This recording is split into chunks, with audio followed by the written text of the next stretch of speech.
Warning: the following audio may contain coarse language and other materials that may not be suitable for a younger audience. The opinions expressed in this audio are solely those of the speakers involved. These conversations may contain spoilers for current media such as games, comics, movies, television shows, and more. Grown Geeks makes no claim to ownership of the various media discussed, simply the opinions expressed. Listener discretion is advised.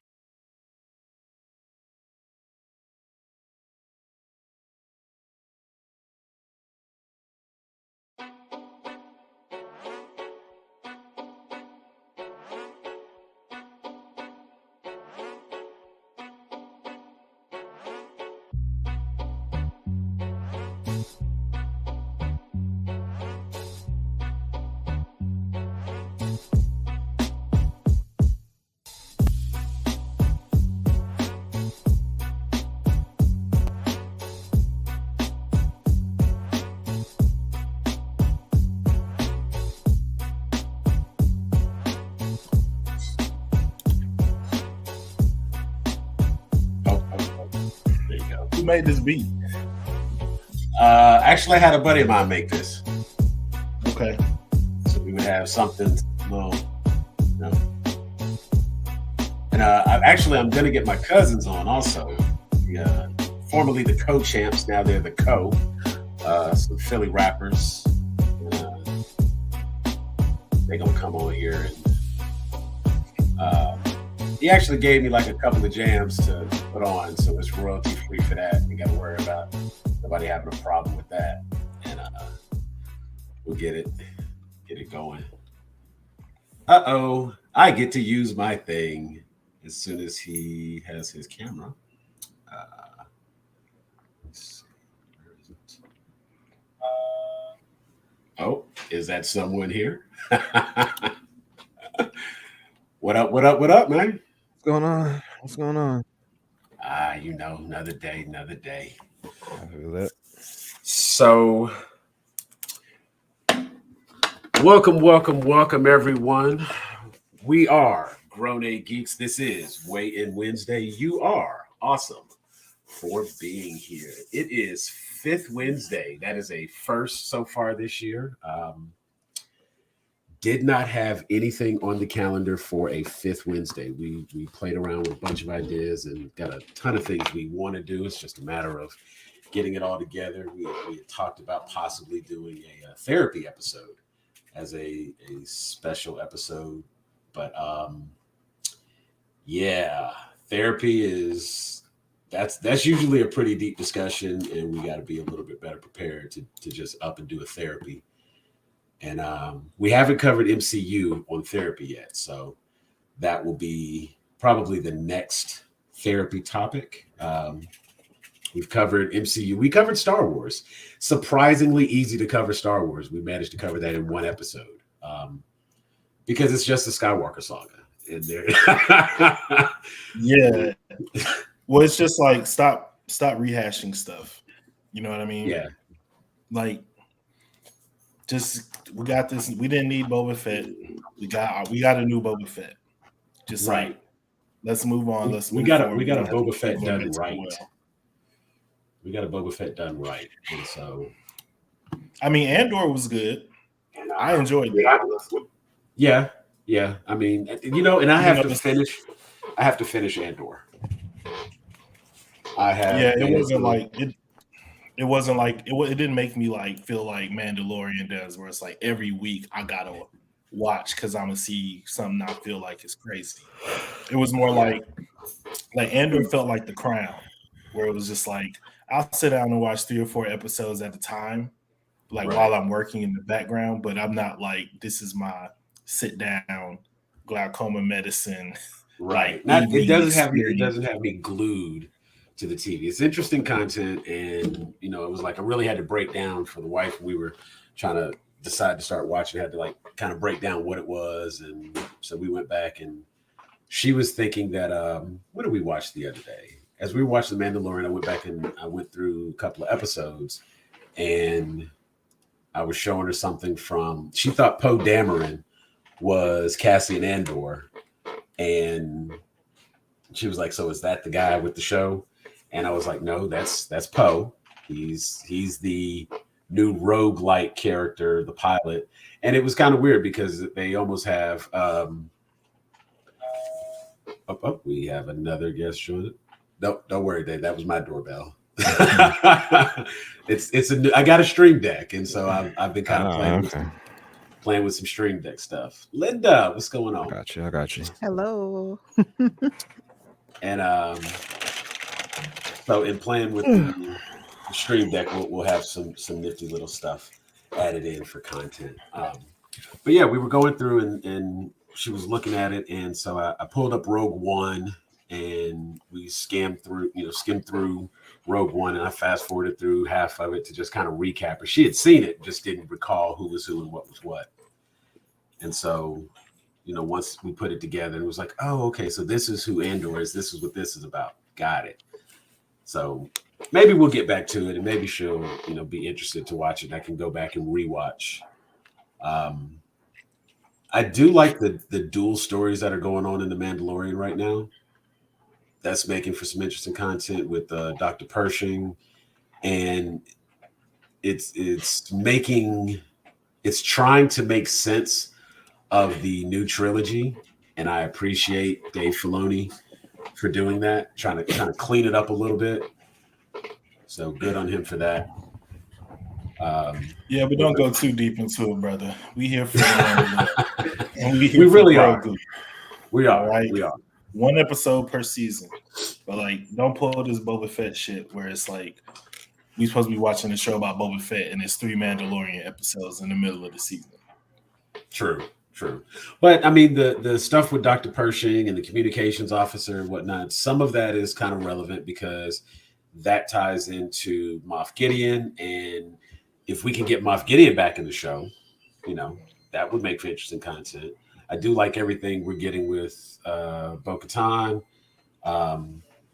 and what she has happening. So that's making for another little interesting side story. And it's also good that it's kind of tied in with the main story. So that's helpful. And that makes I think they just need to remember, show, don't tell. You know what I mean? When they show us stuff, it's great. But sometimes Star Wars has a tendency to feel like it needs to over-explain itself to make sure everybody got what they were trying to do. And True.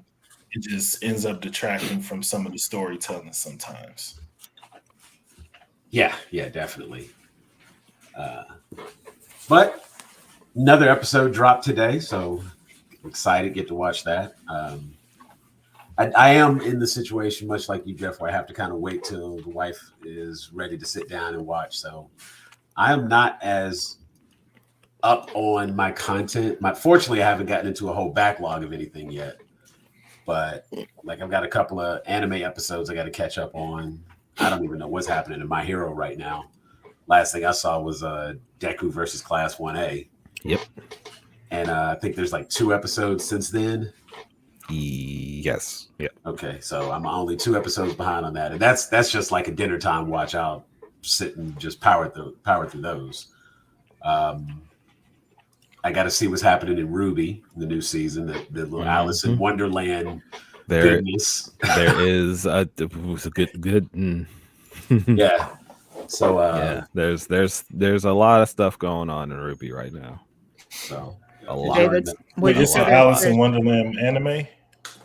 No, so Ruby in general is based off of a lot of fairy tales. So Ruby herself is based off of Little Red Riding Hood. Her sister Yang is based off of Goldilocks. Weiss is based off of Snow White. And then I forget what Blake is based off of. Wait, wouldn't Weiss be the Snow Queen? It's the Snow Queen, but she's more based off Snow White than anything, or it's there's a lot. I was gonna say she looks nothing like Snow White. The rest all kind of make sense, but Weiss being very, very pale with long white hair, and her whole thing is ice. Yeah, but that's the no. Elsa wasn't a thing at the time, so I mean, it's definitely based on Snow White. It's not. No, but the thing is, though, No, your Also, argument it's is based off completely the valid. Ice Queen, Right. No, your argument and it's a very old fairy tale. right, but it's still that Snow White storyline as a whole. I think her being the daughter and whatnot, and then but she doesn't have the evil stepmother part going on, and it's not her mother trying to take her out. They didn't go with that part, but it's loosely adapted the way a lot of things are. Like the names of the characters from Dragon Ball Z are all themed together or whatever. Like Weiss is not based off of the Disney version of Snow White. She is based off of like the more like what was it? The Brothers Grimm. The Brothers Grimm, yeah. I mean, I'm familiar with that version too. I love the dark. So yeah, it's more dark in nature than it is like Disney sunshine and rainbow bullshit. But yeah. Like Once Upon a Time, but also a lot of these, like more like that. Yeah, if that was an anime. But a lot of the allegories are very loose. So Weiss unfortunately does fall into that camp. But yeah, it is known that she is based off of Snow White. And now I'm gonna look up Blake because it's gonna bother me now because I know what it is, but it's just escaping me at the moment. The general story is that you have hunters and huntresses who they defeat the Grimm, the creatures of Grimm. Yes, yeah, and everybody goes to this special academy to become hunters and huntresses. Those who get accepted go on. They get the special training. They all have cool weapons. Blake is based off of both Belle and Beast from Beauty and the Beast. Okay, yeah, that would make sense given that she's a hybrid character herself. Those are called faunus, so she's a half cat, half girl. Yeah. But all in all, like it started off kind of first couple of seasons were unique in the look, and it was an interesting story. And then, of course, as time went on, and it got a little bit more funding, the quality got better, and the show got better. The writing stayed true the entire way, for the most part. As a whole. Yep, Volume 5 happened. I mean, every great series is going to have that one weird season. Yeah, and this was no exception. It had that one weird season. Yeah. But in general, Ruby is there's a lot going on in the current volume of Ruby, and if you haven't gotten into it yet, I probably would hop into it now because we're already at 6 episodes. Hey, David, would you say both 6 episodes total? Well, six episodes total in this current season, which is season 9, I believe. Yes. Oh, damn. But the funny thing is, a lot of the episodes are only like 15, 17 minutes and stuff like that. So you can really power through a season. Yeah. If you still have that VRV login, that's where I watch it, and you can hop in there and catch up on all the seasons. Yeah. So if you have Verve or if you have Crunchyroll, it is exclusively on Crunchyroll now. So there you go. There it is. And did they pull it off of Rooster Teeth, the Rooster Teeth website direct? Yeah. Yeah, it's at least for right now, it's exclusively on Crunchyroll. Cool. Yeah. So let's see, what other shows doing? Oh, Linda, you were saying something a moment ago. Sorry, I was making a joke a while ago. It's not relevant anymore. No, but yes, Linda is right. Stuff and things have happened in Ruby. A lot of stuff and things. Well, then, so that I got to get caught back up on. I think all the other shows that I'm watching, like we had a lot of season finales and whatnot. So for the most part, I'm caught up. I'm grateful that we have Mandalorian right now, so I still have something to watch each week.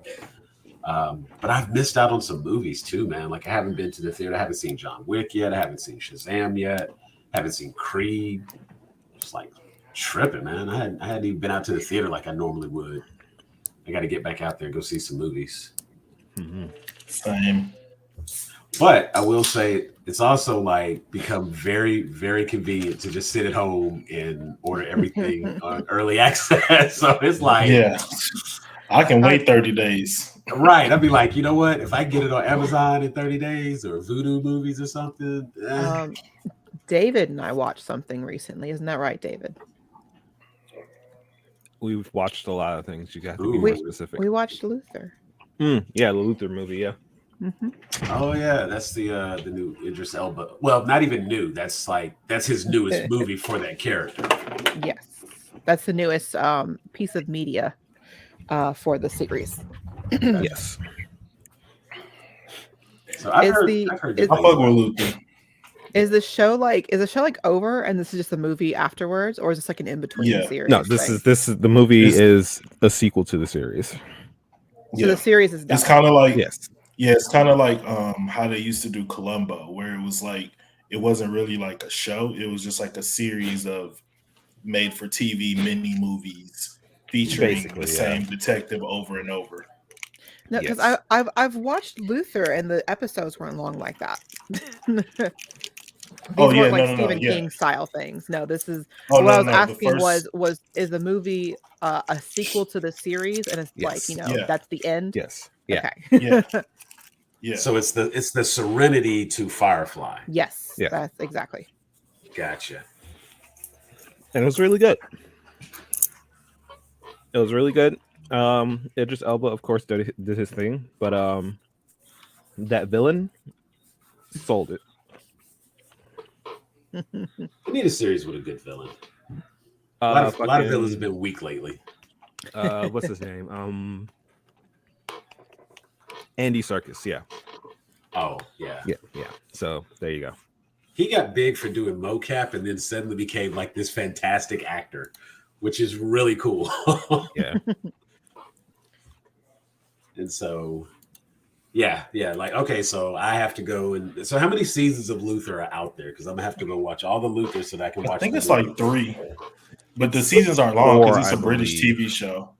Yeah. Gotcha. It's So 4. the seasons are No, only five, like five, the seasons sorry. are only like 4 or 5 or some episodes each. Yes. Also, so it's not like Okay. 24 seasons of 22 episodes of hours. Okay, and that hours that, and Yeah. hours. that makes it easy. Yeah, But you- like the episodes can run on long. They're like I think they're like an hour and some change. Yeah, they're Yeah. like your normal Yeah. prime time stuff. Yeah. But like it's Gotcha. I think like I'm gonna look it up because I need to like confirm it for myself. So It's kind of like Doctor Who length. kind Okay. of. So season 1 had 6 episodes. Seasons 2 and 3 had 4. Season 4 had 2. So it's That was- it's honestly Well, that season sounds 4, 2 episodes. it's built very much like Black Mirror. Yeah. So like the Ooh, reason okay. why like the reason Not how season- the episodes are, but like how the seasons are. How many episodes in each season, yada yada. No, I The get it length. because it was the same way with Sherlock, Yeah. Sherlock Holmes, and Yeah. so it was like 4 episodes was the whole All them season. British shows. I wish we Right. were getting more Yeah. Black Mirror. And then season 5 had 4 episodes. Season 4 had 2 episodes because it was like a big like 2-part story thing that they were doing. Yeah, I would definitely agree. A great villain. If you have a good villain, then that's interesting. People care because your heroes are your heroes, and they're gonna do what they're gonna do. Hero's gonna hero. Right, heroes got a hero. But if you have a Yeah. good villain, Mhm. it can challenge the hero, and it can pull the hero out of character, and that's where we get like the good acting and the real story comes in. Yes. So, yeah, I'm a big fan of Sherlock myself. I really like that U.S. version of Sherlock we had for a while with Lucy Liu and the Brownstone. Elementary. Elementary. There you go. I didn't watch that. It was the first couple of seasons were really good, and then all of a sudden it just like. You know what? I just watched in this same vein. Poker Face on Peacock with Natasha Lyonne.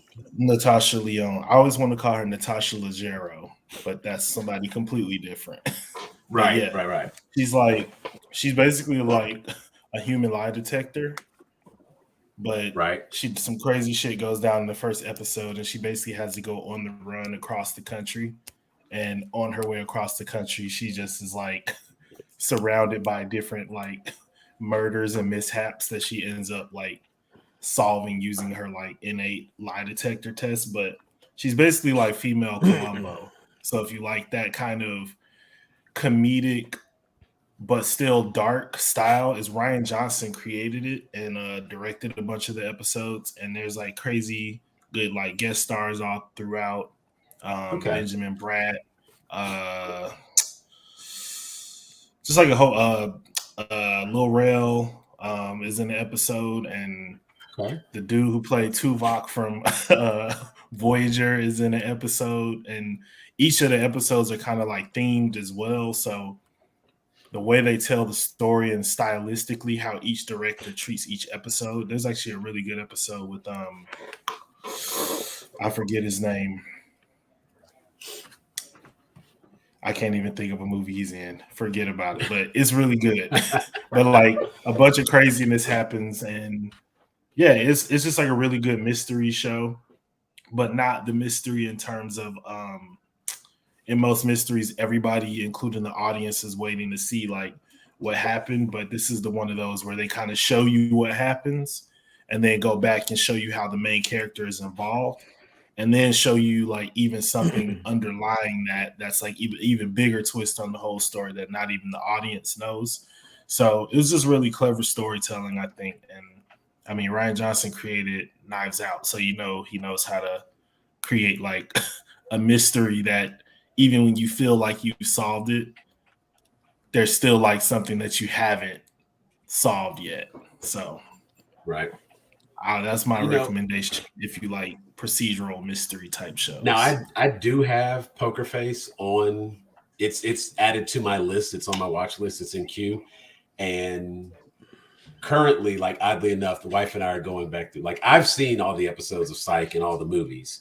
And my wife, after we finished Brooklyn Nine-Nine, she was like, she needs another show. And she was like, what else would be good? Da, da, da. She was like, what's that show you used to watch with the two guys, the mystery? And it was like Psych. And she was like, yeah. So of course she's now going through watching all episodes of Psych. And I love that. So it's like, sometimes it's hard to pull away from a tried and true to start something new. But based on that recommendation, we'll go ahead and get into Poker Face. And I will start watching that one. It reminds me, just from what your description there, the human lie detector, reminds me of that show, The Mentalist. And for a brief while, The Mentalist, I was like, yo, this is a really good show. And I think I got like 5-6 episodes in and didn't watch another episode for some reason. That's actually very similar to Lie to Me as well. Right. And there was one, I think it was Scorpion. It was like all the little geniuses came out. God, I vaguely remember that. What was that reaction? What was the one where the dude wasn't a lawyer, but he was just like an expert at reading juries? No, not that. It was like it was on CBS. It was like a white dude with a square head and he wore glasses. Not Nathan. I remember that show. God dang it. Now that's going to bother me. Not being able to remember that one. That's going to bother me. Yes. You know what? A lot of people. About Bull. That's it. Or Bull. Bull. That was it. Yeah, that's what that show seemed like. A bunch of bull. And that was that actor from Bull. Like, I can't think of anything else he was in or did. He's like the mayonnaise of actors. It's just like the most generic. I feel like they put glasses on him to make him have something distinguishing. Just to make him more like believable. Michael Weatherly was the actor. Let me see what he been in. NCIS. Okay. So this was like his big break. Right. Okay. See, this is why I love mine. Look at this. We say something. It was like, what was that show? Boom. Answers. Everybody's right here. Bull. Michael Weatherly. NCI. See, thank you. That's why we have you all in here to help us out with this stuff, so we can keep the show moving real time. And I just want to get your comments up here because y'all have it on there, and I appreciate it. Everybody chipping in. Thank you. I didn't watch none. I don't watch none of them CBS shows. None of the initials. I don't care what city it's in. JAG, NCIS, FBI. Like God, now, I did SVU, but SVU that's is one of different. those No, that's things. not CBS. Right, That's NBC. right. That is NBC.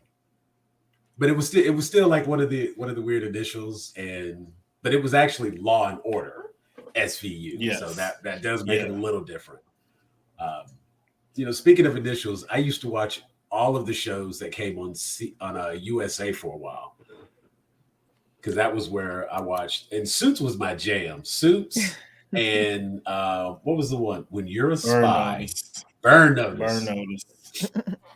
Burn Notice had See, that I watched 18.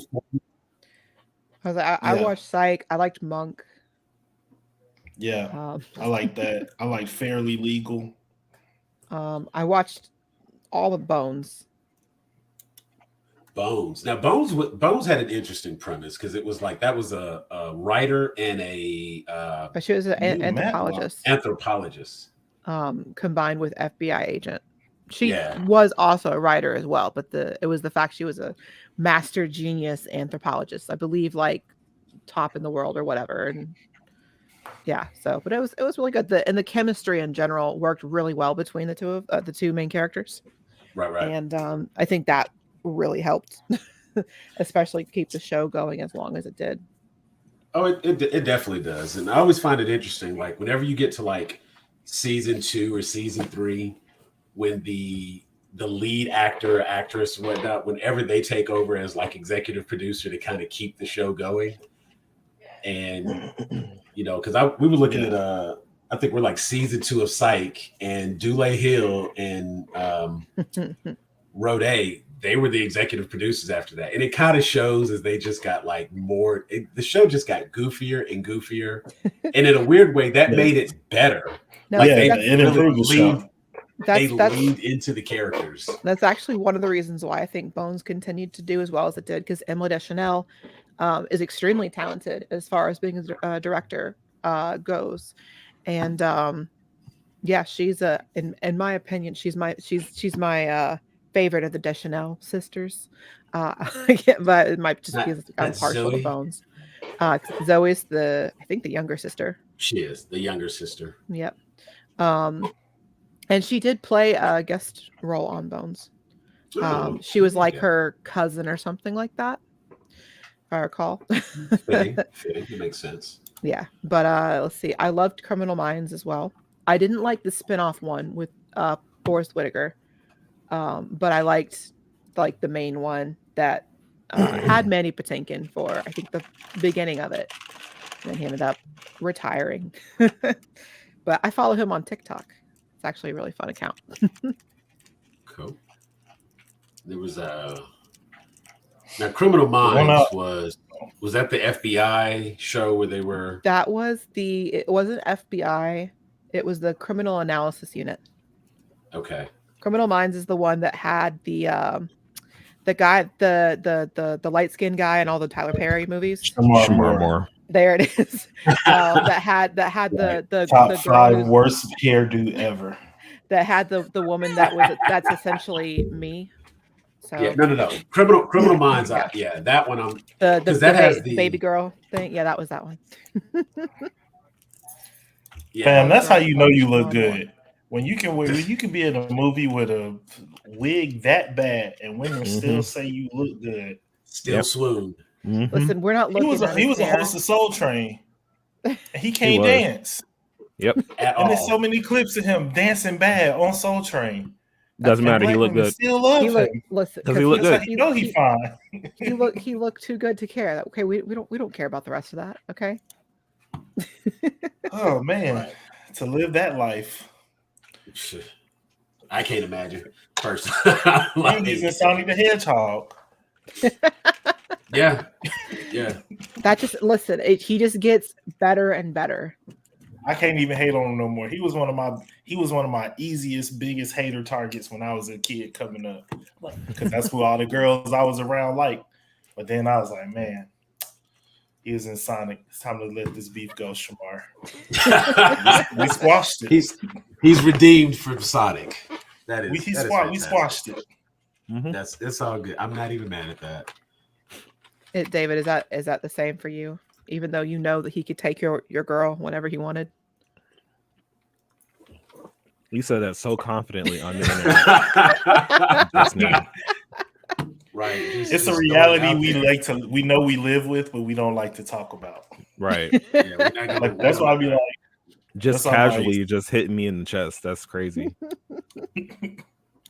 That's fine. Nah, that's whatever, man. And who's the other guy? Okay, so I'm having a whole moment right now. Normally I wouldn't have. So Shamar Moore is trying to remember the other person that we we have a guest. Hey, adding to the stream first time. We got Teresa. Welcome, Teresa. Whoa. Hi. Gonna go ahead and jump on in and join us. What's going on? So Teresa, a friend of mine, it's funny. We follow each other on Facebook, obviously. She is one of our members, so welcome. And you know what? I just realized I don't have it up here because my son told me it was a distraction on the screen. So I don't have our brand constantly in the corner. But click that QR code right over there in the corner. And it's right above David right there. He said it shouldn't be up there the whole show. It was a distraction. I was like, okay, so Okay. But right, got it. You know, I try to take advice when people give it. Like, okay, if it's, I'm gonna take it down. But she put a post. I love looking at Teresa's posts all the times because she has all this random geek content just splattered about her Facebook page. And I don't think a lot of people know just how geeky she is. So I was like, she had a post recently saying like she wanted to do a podcast. And I'm like, everybody should do a podcast. So I'm bringing her on to get her started for her podcast. So you're going to be a part of tonight's show so you can get that real life experience. Free internship, if you will. So Woo-hoo. we will bring you on. So is that a fact with Shamar Moore? Is that because I know I'm with Jeff and like I deal with it when the wife is swooning. And it's kind of funny because like just this past weekend we were talking about going to the movies, couldn't decide on a movie, so we stayed at home and watched something. But I had thrown out there Shazam. The wife had presented Shazam, and then she was like, "Oh, Creed is playing.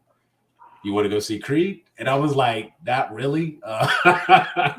So we gonna have Michael B. Jordan and Jonathan Majors on screen? Nah, I'm good on that. We can watch that at home.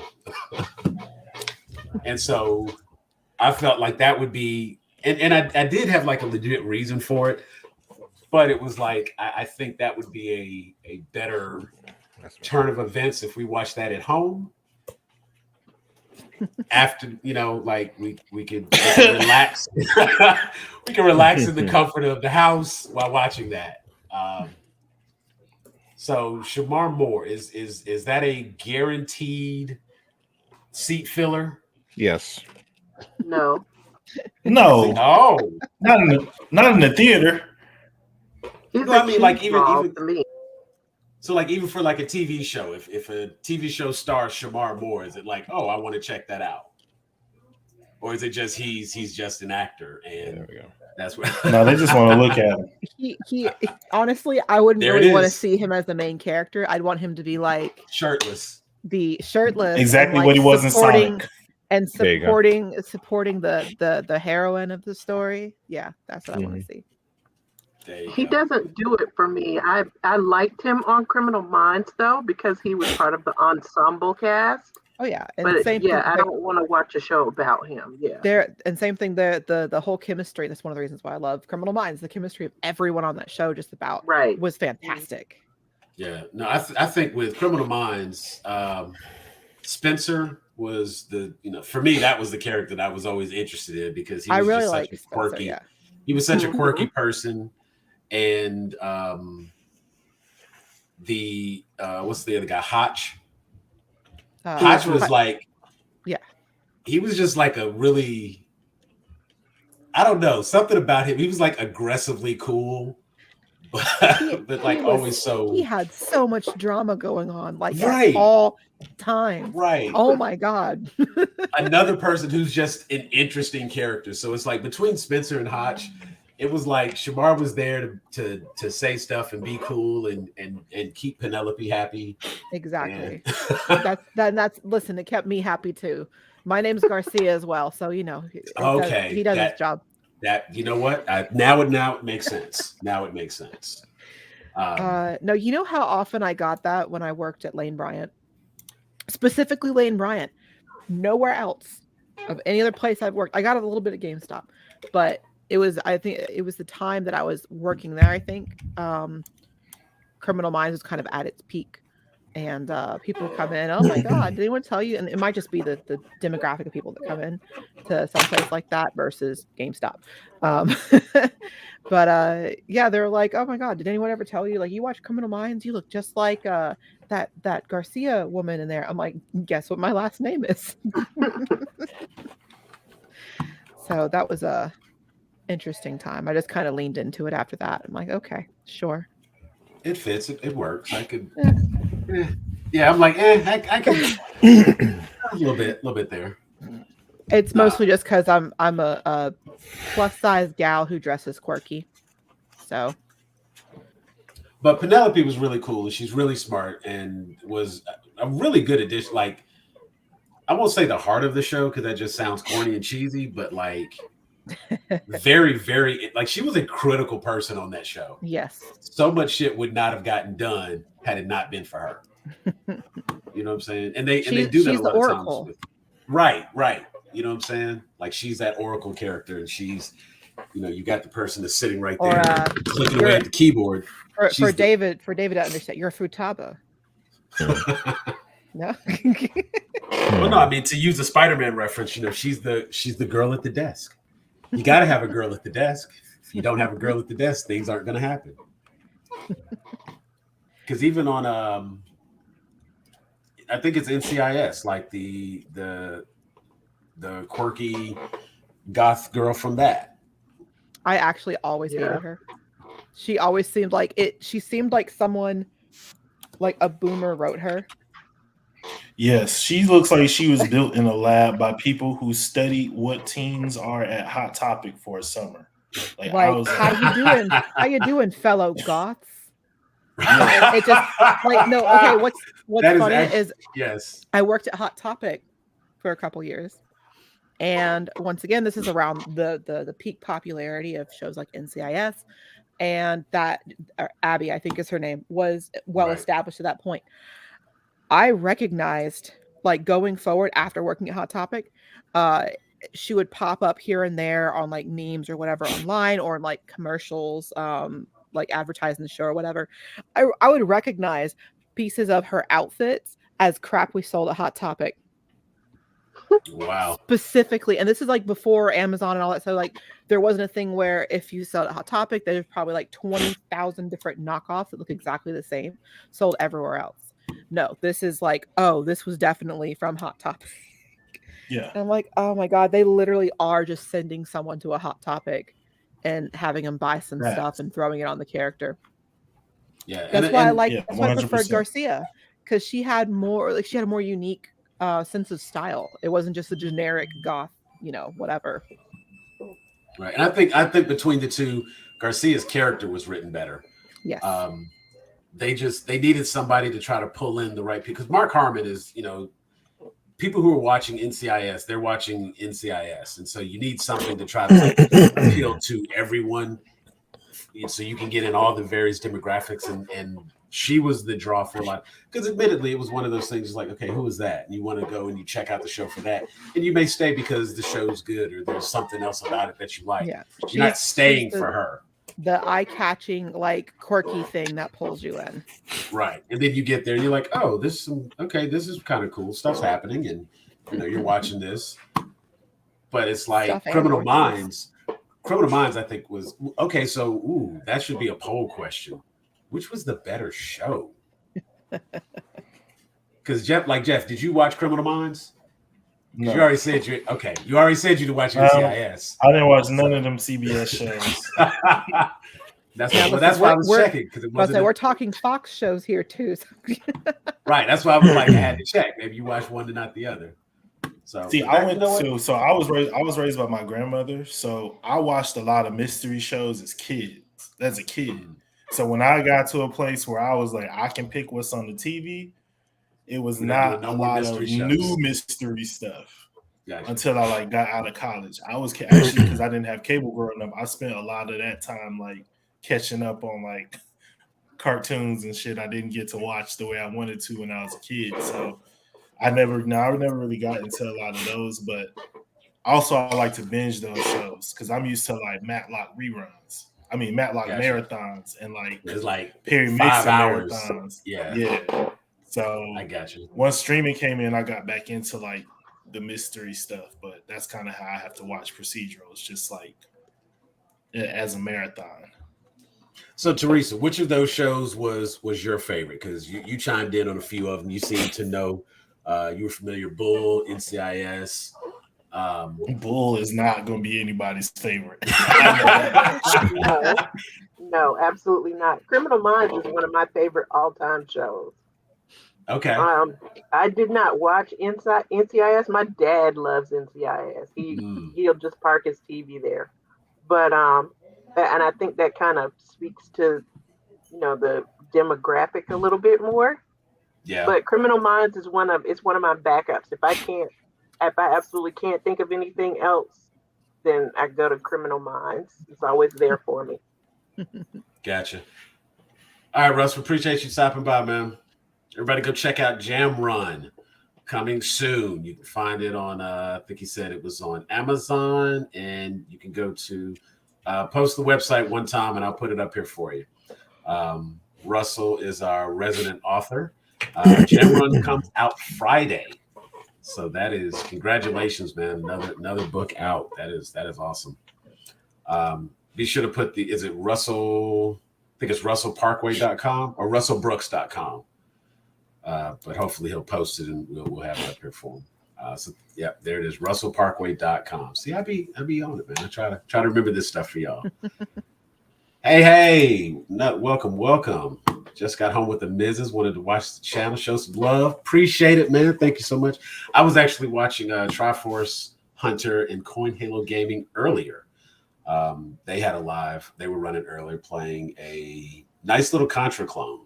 And as I was getting everything prepped and sitting here, I was checking that out. And I was like, okay, this is cool. He's also one of our members. And I think I bumped into him earlier today. We were at the barbershop. So that was a reminder. So I was like, oh, yeah, you're going to be on tonight? And he was on and I was on. So everybody worked out well. So, yay. We all got a little love. So thank you for that. And appreciate it. So with that one being your favorite, now for the procedurals, I would say for me, I like some of the dramas like I said, Suits was one of mine, and that had it was a courtroom drama. So you had this guy who basically had an eidetic memory, and as a result, he just he knew all the information. So he would go and he would take people's bar exam for them. He gets caught up, and to escape the police at one point, he just goes into an interview. Turns out he's the best candidate in the interview, wows the hotshot lawyer, and so he takes him on as his intern. He himself has never actually passed the bar or has his license or anything like that. And so they're legally trying to circumvent him being a part of this legal team without anyone finding out he doesn't have his license. That was a show that starred Meghan Markle. That's where I first became familiar with her before she became Lady Meghan or whatever she is. Whatever her. Actually, no, they don't have titles anymore. Duchess of Wales. Duchess of Wales. But did they renounce the titles? Is that how that works? Because I didn't personally keep up. She will always be my Duchess of Wales. There you go. I'm with you. Can't take it from me. Hey, she got the first black princess. She got that we know about. Oh, say that. So Suits was definitely one of my shows, and I can't say like I learned anything from the show, but it was just an entertaining weekly show to watch, and it was one of those things on USA. So it was Burn Notice, Suits, and Characters Welcome. And I think the other was Royal Pains. Didn't get too much into Royal Pains. I tried it. See, this is the thing I realized. Some of the premises, like if the premise of why I'm gonna follow these characters around is not something that I like, I can't just watch a procedural because they solving the crime. Because like I'm not watching a rich dude at the hand, like a doctor, like solve rich people murders and all that in the Hamptons. That's just not where I'm at with my viewing experience. I don't want to see this. You know what I mean? But like, see, Psych, they was broke. I can watch them, even though they was living in Santa Barbara. I can Barbara. relate. They was still broke. I can relate to that in my 20s. They was always talking about going to get food, wherever the next meal. Exactly. And it was just like they were happy to get a meal. I don't like in my shows. I almost prefer for money to not really be mentioned unless it's a plot point, because I'm already stressed myself about money for stuff to the point where when I watch certain shows and they do like mention like, oh, we got to drive to the thing, but I don't have gas money and I can't afford groceries, or something like that, right? I'm like, oh no, it spikes my anxiety. I'm like, no. So I almost prefer for it to not, because I am using it as an escape. And it's just kind of like a reminder of, oh, guess what? You got to choose between this necessity or the other this month. Good luck. And I do want the fantasy element of it being a TV show, like you said, for the escapism. And I don't need to always have everything be just right and just perfect. I mean, there's times where that accuracy and, that attention to detail can enhance the overall story. I think something like John Wick comes to mind. There's like such meticulous detail with bullet count, caliber, all these various little aspects of the movie. They put a lot of time and attention into that detail, and it helps enhance the overall viewing experience. But unless something's happening at the gas station, I don't need to see characters stop at the gas station and get gas. Or it does, like you said, it doesn't need to be a conversation that they can't go because they don't have gas money. But I do like that they were happy to have a case anytime they had a case, and they pretty much took every case so that they had a case. So it acts as a plot point, right? And with Gus like always having his main job at the farm, as a pharmaceutical rep, that was also just an interesting plot point, because there were times where he would have to wait to go do this or wait to be a part of that because he had to get back to work. And interesting side note on Dule Hill, I was looking. I don't know how I ended up on like some really weird rabbit hole the other day, but somehow I got around to watching episodes of Webster on YouTube. I don't know why.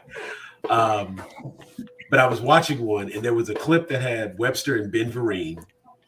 And you know what? It was when we were talking about the music for the sitcoms, and I was trying to remember that song, and it was Then Came You. And because we were talking about how like the songs tell the story of what the show is about, and of course with different strokes, how that song kind of explains it, but it doesn't give you the step for step what the show is about. But anyway, in looking at that clip, there was another one where Emmanuel Lewis was on Dean Martin's telethon thing that he used to do, and in an opening act, Dule Hill was a tap dancer. Oh, bro, Dule Hill is an incredible tap dancer. Yeah, and it's just like, why are we not seeing this all the time? Like, there's an episode of Jamie Foxx show with Ben Vereen and Savion Glover, and then at the end of the episode, there's a tap dancing performance, and Dule Hill is one of the dancers. Like, he grown, and like they was getting it in. Okay, see, and it's just like it's just one of those things, and tap dancing is such a unique art form that you don't see nearly enough anymore.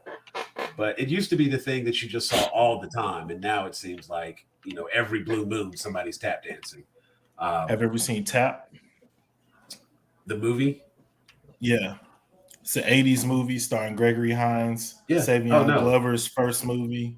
Sammy Tap, Davis Jr. White Knight. Was it White Knights? Yeah, I think White Knights were Gregory Hines. Yeah. Barishnikov, and like the two of them were in that. Yeah, Gregory Hines. That was.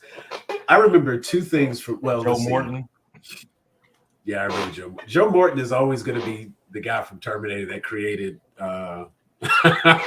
He will always be the reason Skynet exists to me. That is just how he goes down in my memory. But no, Gregory Hines. I remember, Running Scared, Tap, and White Knights, and Gregory Hines. I mean, again, it was just like I said, ended up on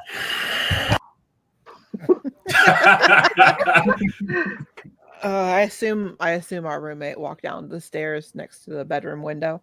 The dogs don't like that. Yeah. No. And it's crazy. If my doorbell rings, Roxy loses her mind. So I get it. That's one of the reasons whenever after we bought the house, I'm like, we need to put like a better doorbell in the house.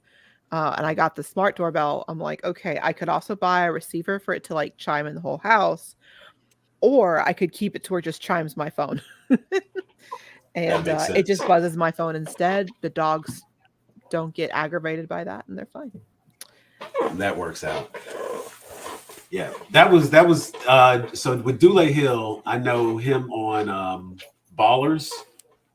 That was a good return for him because after Psych, I hadn't seen him do much for a while. But it's like he plays such a different character on Ballers than what I'm used to seeing. Because of course he was Gus for so long, and to see this character he is on Ballers, it's like, huh? It throws me off. And so you get these people who, like, I don't think I've ever seen James Roday in anything else. He was in a show on ABC. It was one of them weird like shows about like this is just what it's like to be an adult, but I forget the name of it. It was like him. I want to say Romany Malco was in it. It was like just a few years ago. I think they just did the last season like last year.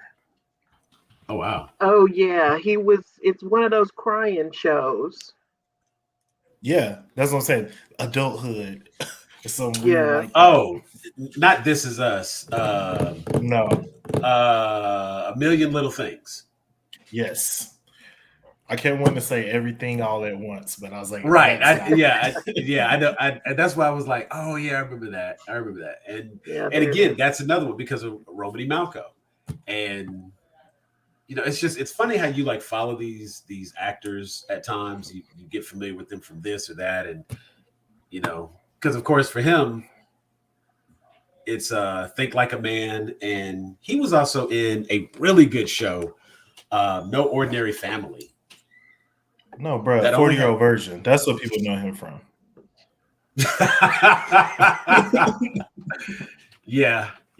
That one scene with Kevin Hart is perhaps one. We're not gonna play that clip, but yeah, that's really funny. That's a really funny one there. And like 40-year-old virgin, that's that. You know what? So of course that's another rabbit hole because that immediately Steve Carell, and as a result, Steve Carell, The Office, Rainn Wilson. It just you could definitely do like a nice little 7 degrees of any actor, and it would just take you down this path. And so I was actually just thinking about that the other day because I was like, who would you play? Like, I know you got 6 degrees of Kevin Bacon, right? And I'm just like, all right, whatever. I don't care about Kevin Bacon. But so who, like at the parties or the cookouts where you got, well, my family's black, so it's gonna be a whole bunch of black people there. Who could you play that game with? Like the black actor who isn't like the most famous actor, but you could easily connect them to any actor in less than like 6 steps. And I figured out who it is. Sam Jackson. But I'll give you a chance to. He's famous he's super famous. Okay, and he's way more famous than Kevin Bacon has ever been in his entire life. This is true, but that's the first person that comes to mind because I think Kevin Bacon just got his first EV car commercial. Sam Jackson been selling us Capital One credit cards every March for the past 15 years. Yeah, y'all just got something against Kevin Bacon. He's very famous. No, I agree. He is very famous, and he's got like he's very famous. impressive. But Kevin Bacon could walk into your family reunion and I would recognize him. Grandma not gonna know who Kevin Bacon is. Grandma wouldn't, but I would. Actually, no, I think Grandma would recognize. Yeah, Bacon's would be got that's Footloose. That's what she would. Yeah, Kevin Bacon has such a memorable face. At the time, that was like it. Like you said, like we were talking the other day. Footloose used to come on TBS, so at some point, everybody has seen Footloose, even if they've only seen the dance scene. I've just seen the feet. You know what I'm saying? But it's also like this. Now, if you do the montage scene where he's teaching Chris Penn how to dance, and then you watch the final scene at the dance, that's all you need. That's the whole. Oh, you have to do the warehouse dance scene where he's that's like the most important part. Like you got to watch the hate dancing scene. But that was actually perfectly parodied in Hot Rod, so you don't even have to watch that scene. I would probably prefer to watch Andy Samberg do the hate dance scene from Hot Rod, because that boy is like he's dumb silly. That's why we like Brooklyn Nine-Nine. The hate scene I know is Cuba Gooding Jr. after he got pulled over by that cop in Boys in the Hood. But that was perfectly parodied. That was perfectly parodied in "Don't Be a Menace." Don't Be a Menace. Yeah, they perfectly parodied everything. They did. So let's see who is this act. Okay, so what actor?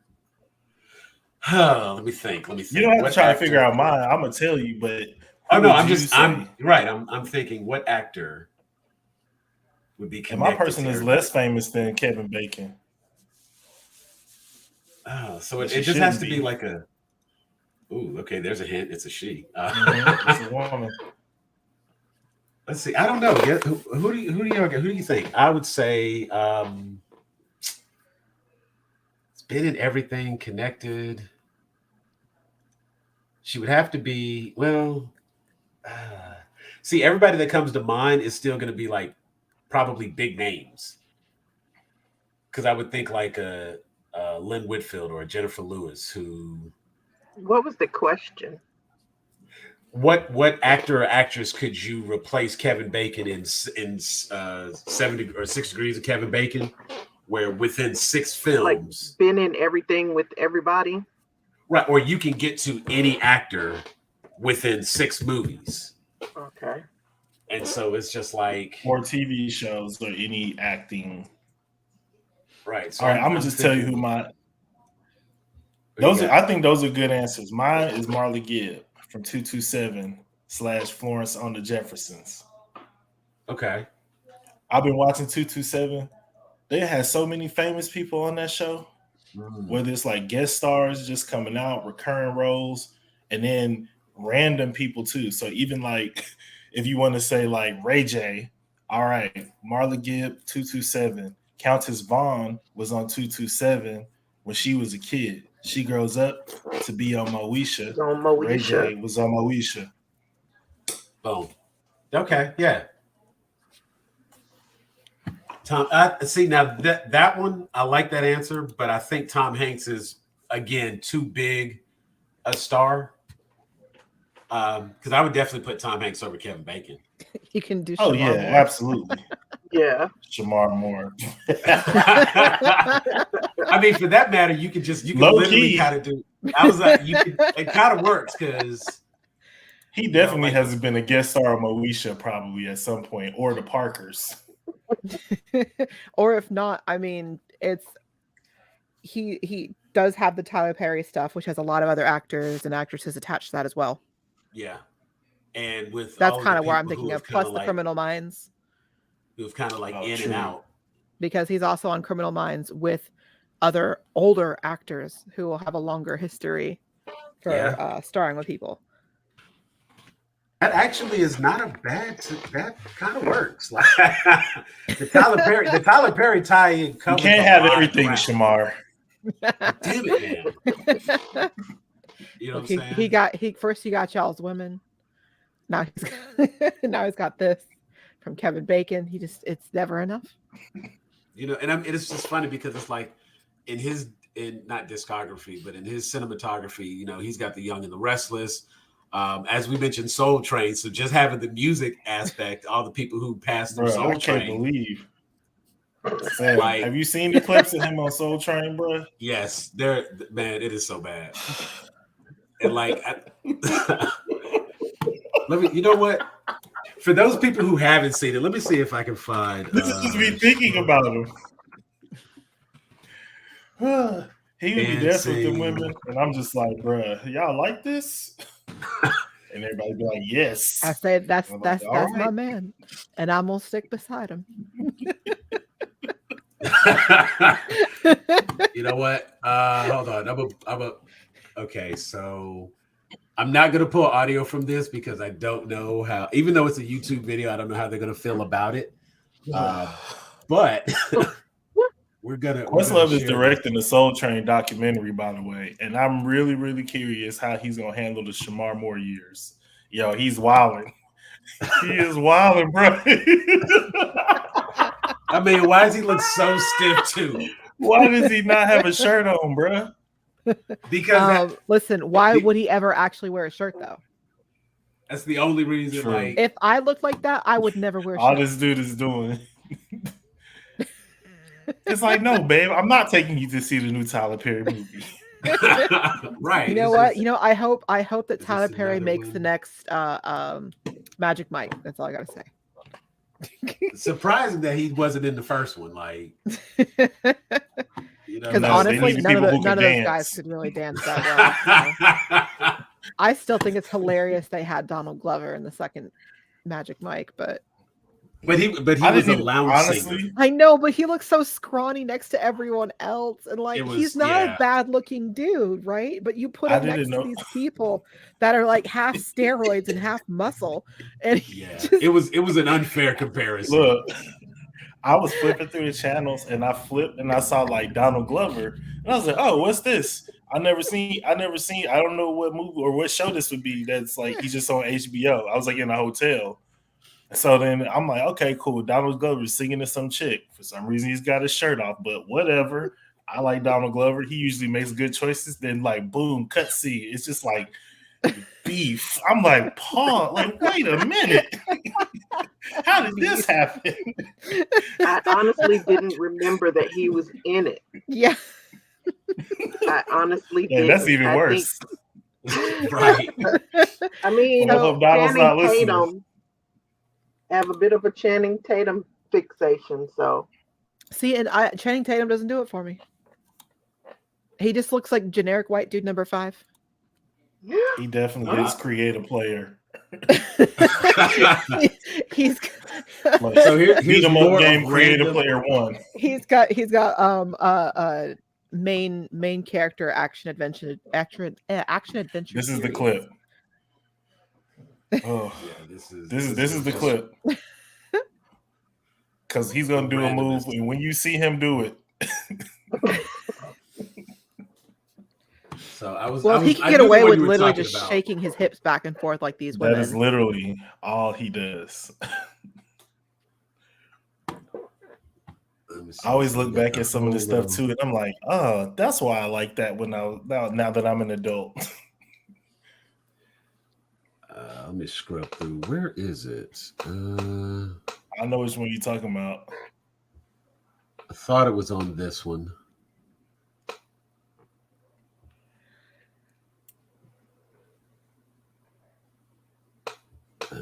He's dancing between the two girls.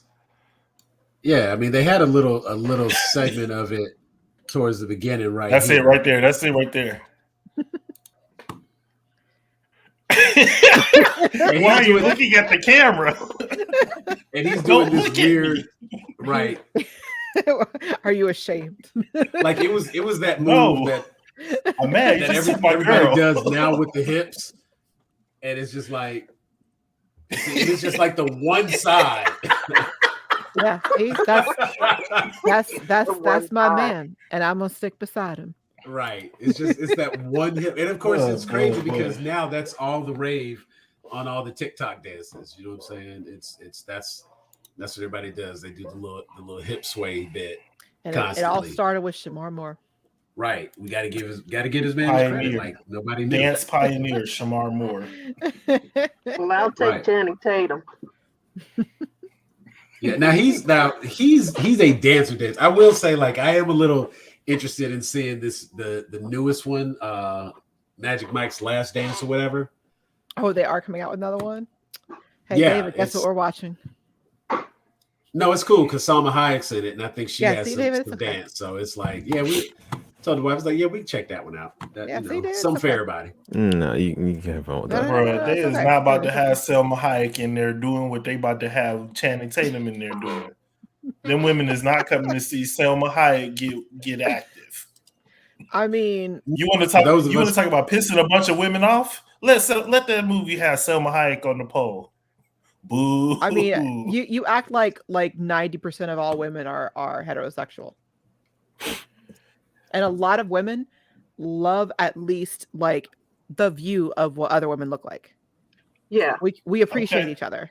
I wouldn't have had a problem with that with Salma Hayek because Salma Hayek is banging. She's gorgeous. Okay, how many minutes? How many minutes before you're like, all right, enough for this? Plus, no. Let me watch the whole dance. There's a reason why we watch stuff like burlesque. But see, and the whole aspect of Channing Tatum dancing for Salma Hayek, of course, that just makes for a whole good scene. You got a lot of people. Oh, that's what he's doing. Never mind. Yeah, they'll be fine with that. Right, and I mean the concept is, of course, she's like this older woman. He's this random dancer. I just from the trailer that we saw when we were watching. I think we watched the trailer before Megan came on, and that was a weird ass movie. I enjoyed that movie. I can't do it. That was an amazing Killer Dolls is where I draw the line on any. I'll get around to it eventually. But see, the thing for me was the technology, because I'm a that makes it worse. No, too realistic. And we're I still ain't seen Deus Machina. See, that one I feel like that's a little further out for that type of Android, but something like this is an advanced Teddy Ruxpin. You know what I'm saying? This is Teddy Ruxpin with a better AI. Bro, they making those. Oh yeah. What you think Boston Dynamics gonna do with them robots? They're gonna make little small ones so rich people can have them walk with their wood kids in the woods. Yeah, and it's all gonna go wrong. You sure you haven't seen this movie? It's gonna be a Freddy Fazbear nightmare. Yeah. Hey, what's going on, Mark? Mark the Beat. But yeah, so with this with Magic Mike, it is basically like she's this wealthy to-do who's trying to, like, I don't know if she's trying to put this production on. He dances for her, I think, like as a private dancer kind of thing. She hires him. I don't know if it's a bachelorette party or a divorce party, what the case may be. He dances for her. She's like, go to London with me. And he's like, okay. Damn. Dance. Like Salma Hayek said, go to London with me. Let's go. You got to ask twice. Like, whatever. Dance? I was packed. I'm the friend. I'm the friend who came back. He's packing. I'm like, dang, just from one dance, bro? You about to go to London? You gotta teach me to dance when you get back. Right. And apparently there's this like one big show that she's trying to put on. And I guess it's, she used to be a famous dancer or a famous director of dances or something. And so this is going to be her big comeback if she does this one big show. I don't know what the proper choreographer is. Right. But I mean, it's like, I don't know. I guess that would be the appropriate thing. They didn't explain it in the trailer. I didn't research it to find out, but she's wanting to put on this show, wants him to headline the show and help her get everything off the ground. He agrees. They go to London, and there were a bunch of different dance segments, and it looks like there's going to be something for everyone who enjoys watching dance. So it seems like, okay, if this keeps him from making Gambit, I say make 47 of these motherfuckers. Like, as long as, I would be fine as long if as- they want to do. Can we have it? I'll be okay with a 23 Jump Street. They could do another yeah, one of those. 24, 25, grad school, law school, Right. I'd medical be okay school, with that. clown school. Go to all the schools. And he did well to walk away from GI. You know what? Actually, what was the one with Sandra Bullock? We just watched that. Channing Tatum and Sandra Bullock, and that was actually really good. The Lost Kingdom, Lost City, or Lost City. Yeah, they put something. that was actually Something that got was lost. that was really funny. That was actually pretty damn funny. And Sandra Bullock, you know, she's good for a laugh. She's good in the role, and I love Sandra Bullock. Yeah. Now she's had some stinkers. of course, but who hasn't? Right. It was a Lost City. Yeah, the Lost City. So that one, we wife and I watched that. That was one of our like, what do you want to watch? I don't know. What do you want to watch? What was on our list? Well, let's just look. And every time we see something like, oh, add to list. That way, when we can't think of anything, we just pick something from the list and get that watched. So we watched Lost City. Channing Tatum's in that, and dude is actually pretty funny. You know, his characters are usually written to be fairly funny, and they do a good job with that. So Sandra Bullock is about the only person I'll watch in a comedy. I don't do comedies. Really? Who? Sandra Bullock. Who did you say? Oh, Sandra Bullock. Okay. That is you don't like comedies? I do not. Well, adjust my tone for the rest of the show. Right. Like, wait. No, So you're welcome to like whatever you like. no, I'm curious. So immediately that just comes up. Okay, so what is the preferred genre? Fantasy. I like horror. Nope. I love horror. I can do some horror. I don't like jump scare. I don't care for the blood and gut horror. Yeah, I'm the resident horror person here. But I could absolutely do well,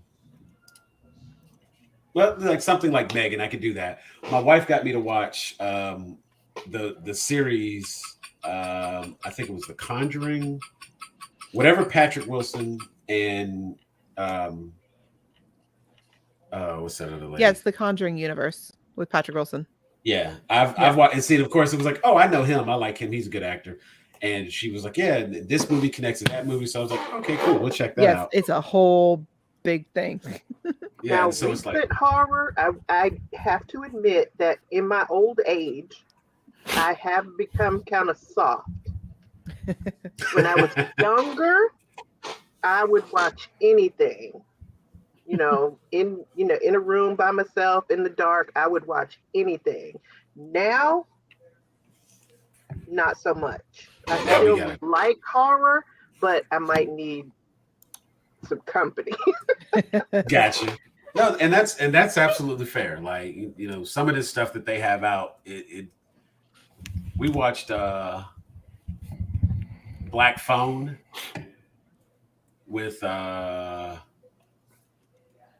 Ethan Hawke. That was really good. And see, something like that I can watch because it's more about the suspense, the mystery of it. You know what I'm saying? It's not about. It's a thriller. Right. See, thriller I can do. If it falls into the horror genre, that would qualify for me as like, okay, that's horror enough. I'm good there. But I typically don't go deep off. Like, I don't want to see Terrifier. There's no reason for me to. I don't even like that name. That doesn't appeal to me. But there would be, I like the suspense. And if there's a little bit of mystery involved, I can deal with some of the things that qualify as horror. But it's weird because the horror genre is so like open to interpretation. I think a lot of times the stuff that they call horror, like horror fans don't really feel like that's a horror movie. Well, like it's like with me, I wouldn't really be considered like a quote unquote true horror fan because my I am very specific and very particular with my horrors that I like. And I prefer more than anything else a psychological horror. Okay. I want something that is going to have my brain actively thinking the entire time, trying to untangle what's going on. I agree. And I don't like the gore. If it's just I love stabbing gore, and bleeding. To me, that's not horror. See, that's just gross. I love gore on top of that. Yeah. So for me, I loved the Saw franchise. Yeah. Now there are a lot of plot holes and stuff in that, so that does get a little annoying, especially if you watch the movies back to back. But if you're watching them like how I did, where as they came out, it wasn't so bad. I've done that before too, and that's when you notice the glaring plot holes from. I wouldn't be able to sleep for a month. I like monsters. The monster I have stuff bad can be really dreams. cool. No, see, I'm okay. See, it's weird because I did a quick search and it was like new horror movies. I watched The Menu. I don't know that qualifies as a horror movie. Yeah, a lot of horror in the last 10 years or so has gotten really soft and very mainstreamy. Studios are only wanting to put their faith in things that can be twisted to where it's more like the same quote unquote popular thing at the time. Right. And so you get you end up getting just a market oversaturated with the exact same type of horror movie, or like two different kinds of horror movies, or three, I guess. You could have usually you have your gore, you have your what's supposed to be a psychological something or other. Usually that one's also a haunting thing too, like the Conjuring stuff. Right. And then you have your monster stuff, like Alien and Predator, stuff like that, or Jason, ones that have a mascot family for their franchise. Gotcha. But the formula tends to get old and stale, but because that's just kind of how it is. Hey, Denisha, what's going on? We just gotta deal with it. Yeah. So looking forward to your thoughts on Barely Lethal, Denisha. Very excited to hear this. And actually, we have a first Wednesday coming up pretty soon, so we got to figure out what our next Why Did I Watch That movie is going to be. And is David picking this one? Do what? Why did I watch that movie? Actually, it's Sam's turn. Is it my David turn? hasn't picked one yet. No, David. No, David picked Bird. David picked the birds. David picked Birdemic. Oh, that was David's. I was okay. That's Yeah. right. David, That's right. David might be banned for a while. It was such a good one, though. It was a perfect selection, so I give him credit for that. Now, Nope. You know what? I just watched that. Are you suggesting Nope as the Why Did I Watch That? Oh, that's funny. That's funny. Okay. Oh, okay. Yeah, she said David. Yeah, David is a no. That's hilarious. So that's how you know you did a good job, David. That was a perfect pick for that movie because nobody wants you to pick again. And you know what? Linda's she's pulling a close second with that Titanic. That means that you guys thought Titanic was a theatrical masterpiece, right? I mean, compared to Birdemic, it was a piece of something. I laughed more at Titanic than I did at Birdemic. So I will honestly say, there was laughter. Honestly, I thought I had the wrong movie. When the dog started rapping, and then I went to the YouTube page and you had already had the little icon up with the images, I was like, oh no, this is the right movie. Right. Okay. Yeah, that one. Yeah, sorry about that, guys. that one was tough. It was oof. It was good.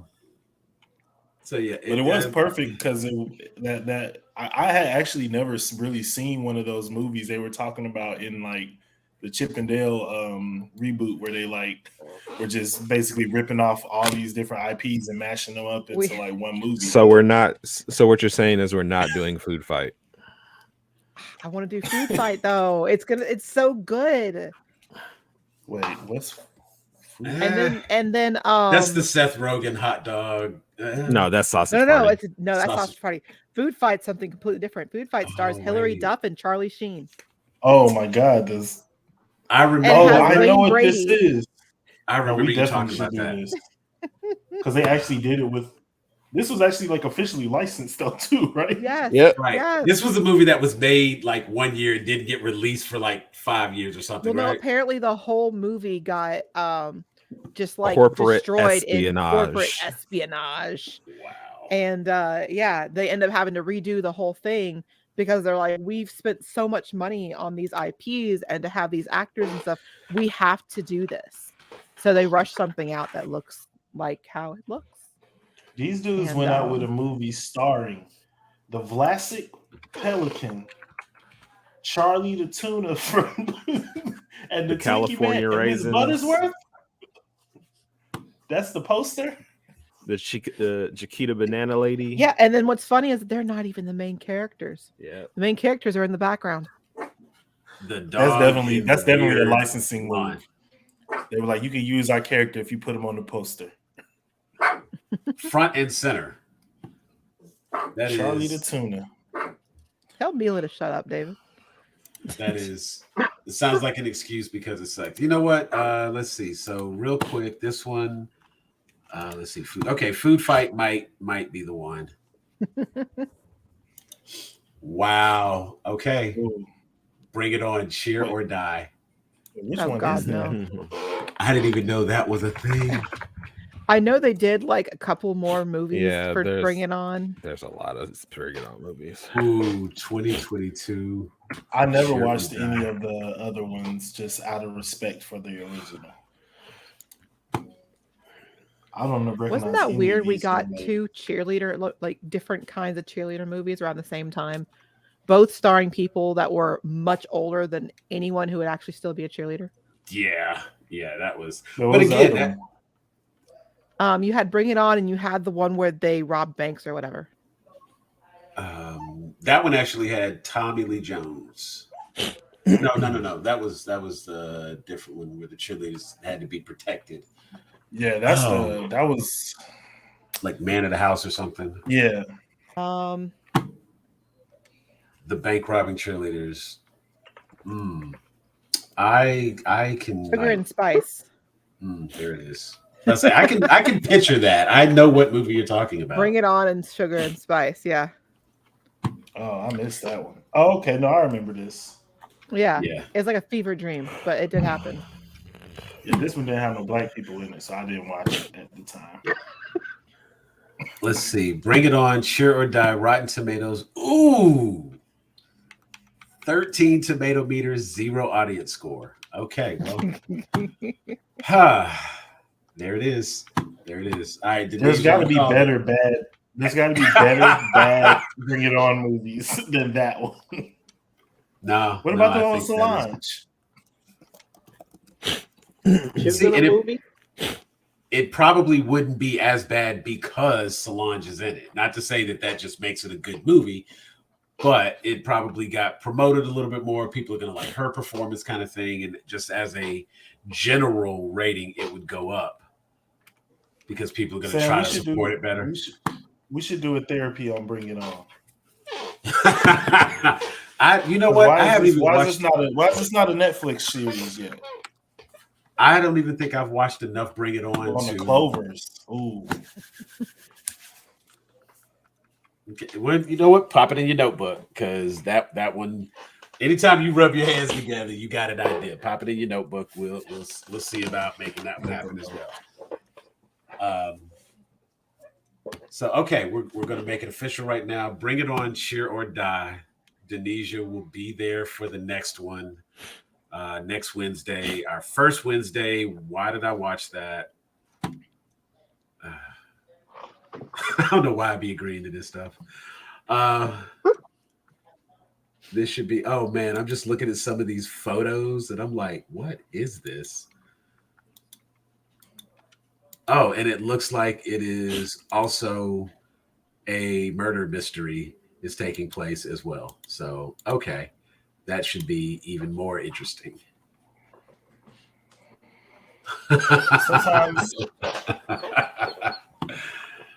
like I feel like it's like, okay, man, like you don't have to make every Bring It On movie black cheerleaders versus white cheerleaders in some kind of way.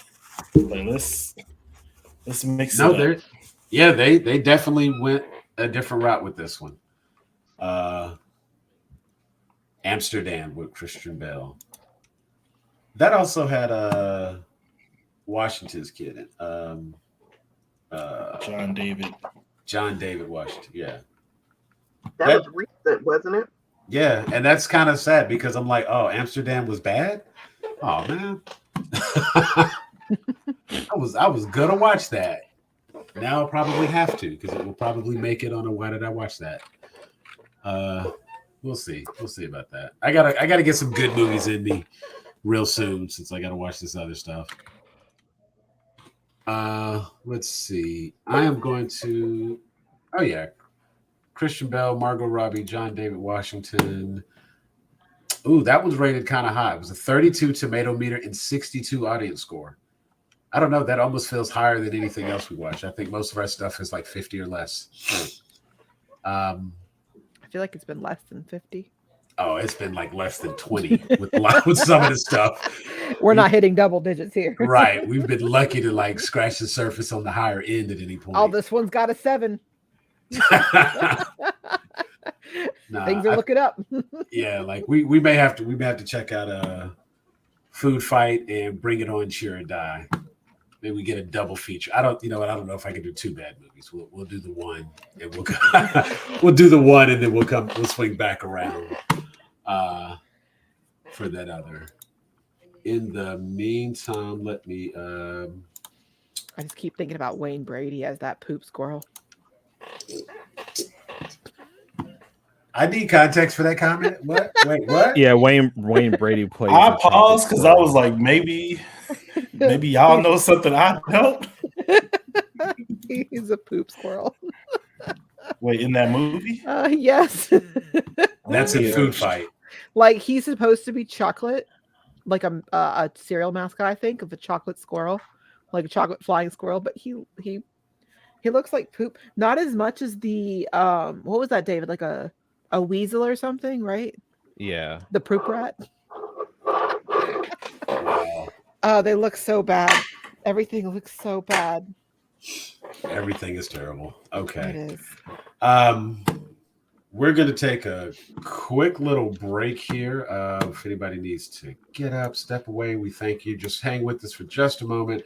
One day I will be able to say we're going to pay some bills and have like actual ads and sponsors and commercials and stuff. But we do have a sponsor out here in the Covington area, Frame Masters Eyewear. They're giving us a 50% off coupon if you use code GrownAGeek. So shout out to Frame Masters. I'm going to play their little promo here, and we will be.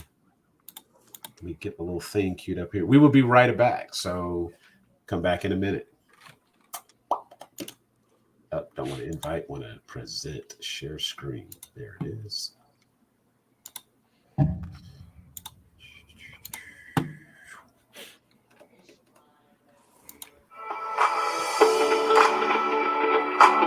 All right. I forgot to add the music in.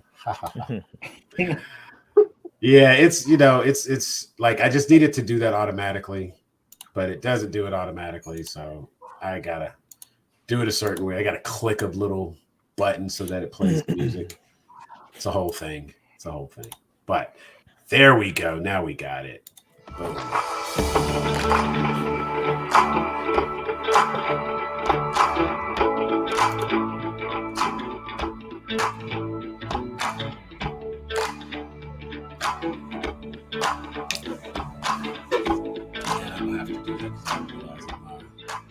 Thing had the Wondershare Filmora tag in it, so we got to get that watermark out of there.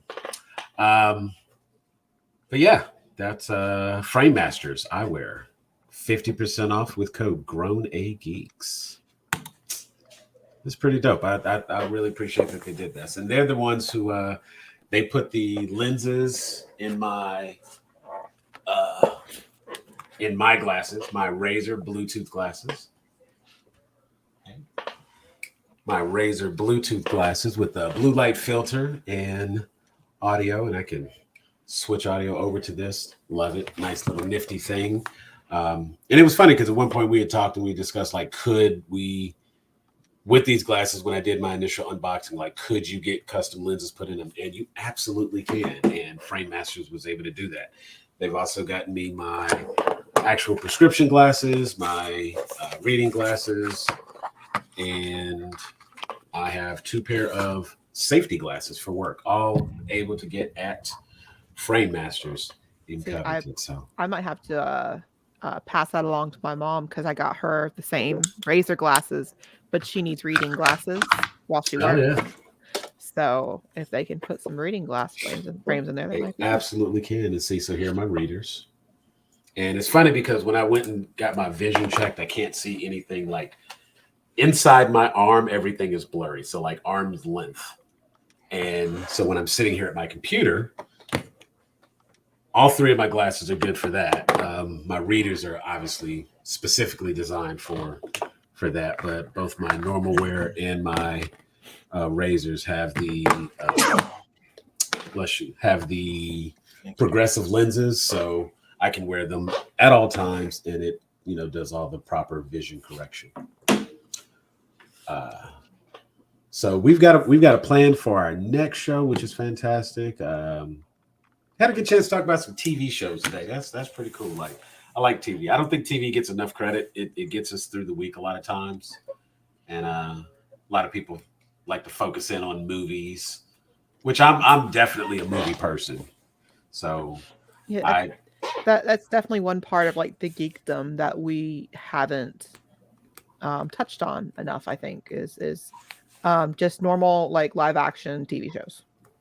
Nothing like superhero, nothing, just your basic run of the mill.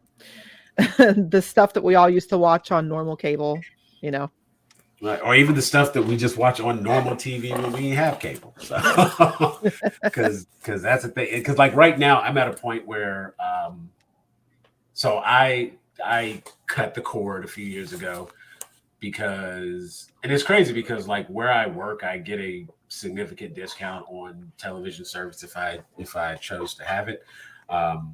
And when they took that discount away, it was like, well, there's absolutely no reason for me to keep it because I already am only watching stuff on my DVR. I don't often get to catch anything live. So it made sense to go with a lot of the streaming services where that kind of worked out because streaming is just like what I do on my DVR anyway. So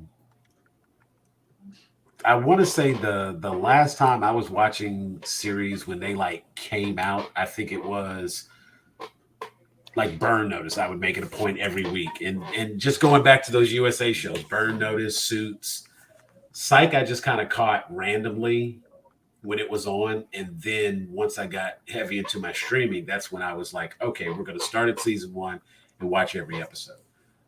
Same with The Office, because I don't think I ever turned on the television when The Office was on.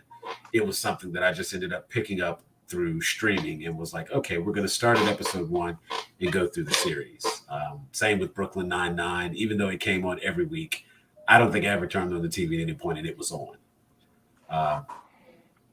Big Bang Theory, now that I think about it, Big Bang Theory was probably the last show that I would catch when it turned on, up until they like started changing when it came on. And then I was just like, oh, I'll just catch it on one of the streaming services. Yeah, I think Big Bang is probably one of the last ones I used to actually catch live. And I would say that was probably around season 9. I think season 9 was right when because it went from like what, Thursday to Tuesday or something like that. Yeah.